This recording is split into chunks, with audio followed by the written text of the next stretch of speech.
This is going to be a quick tutorial on how to disassemble and install the ESP32 board for the Dikale unit. This also works for the 3D Genius unit that we have over there, as well as the firos unit. So the first step you're going to want to do is just go ahead and open this up. Inside of here you'll see 3 Phillips head screws. Just go ahead and take those out. And while I'm removing that, the only tool that you're going to need is a Phillips head screwdriver. You shouldn't need anything else here.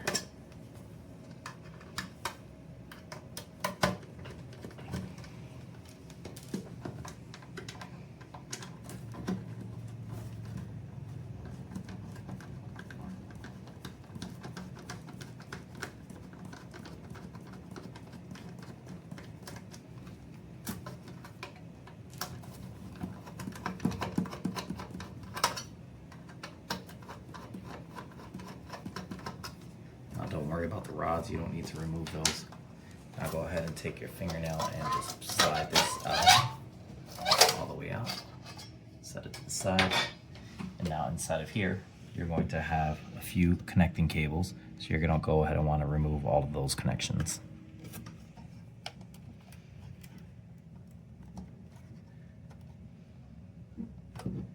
Now there might be glue on some of them, just don't be afraid to just kind of get your tool in there, poke at it to break it loose.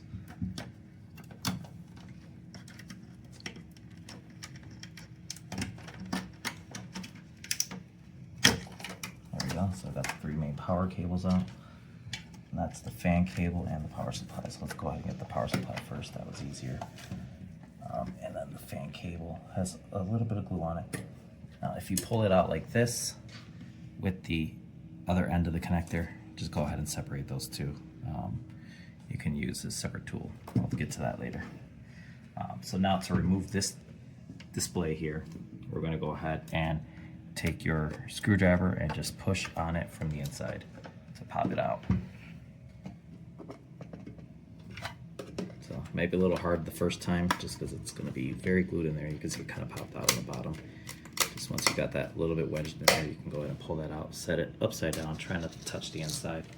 And right up here, you should see 4 screws.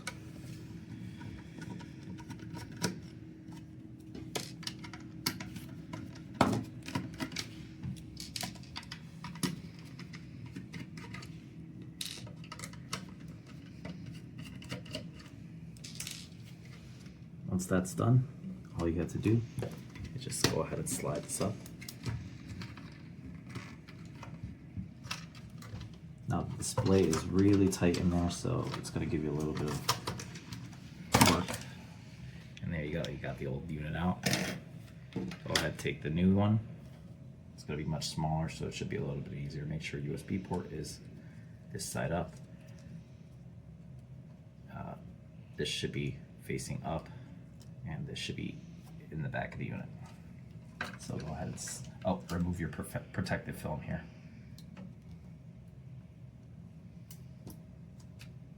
So go ahead and slide that into place.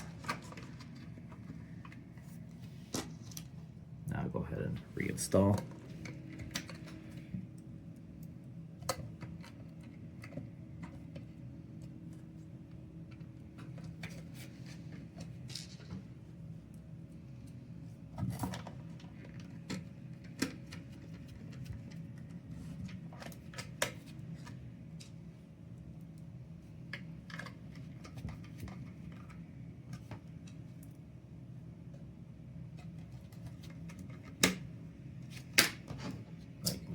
Your display cover and just put the notch where the notch is.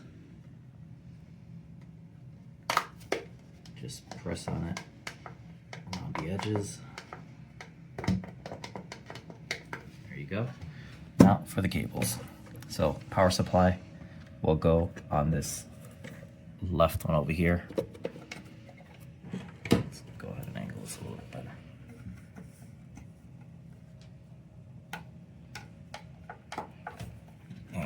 Let's go back to this fan connector. You're going to want to separate this glue off.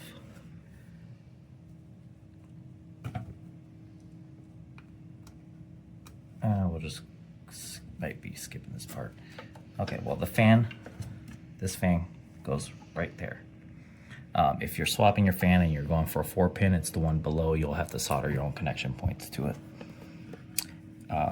Take your humidity and temperature sensor and just kind of plop it anywhere down here, out of the way, tucked nice and out of the way. Now, this part is a little bit important.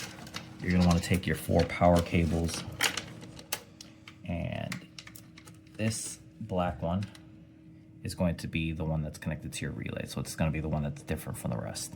The red one and the blue and green one are going to be the bottom set of cables. So let's take our blue and green one, plug that in. Make sure to go underneath this rod.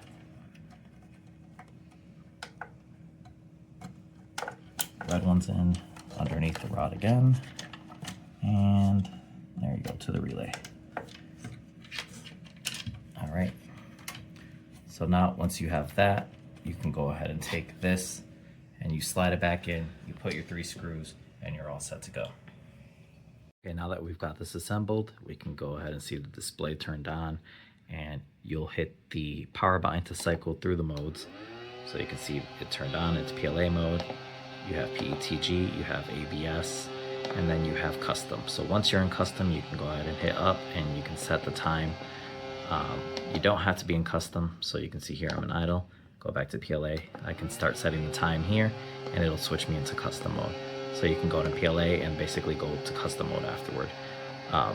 You can also switch between the settings you want to do, such as humidity control, and then temperature settings, and then this will cycle back through to the time. You just leave that alone for 60 seconds, it'll kind of turn itself back off. So go on ahead, back in idle. And so idle is basically you're off.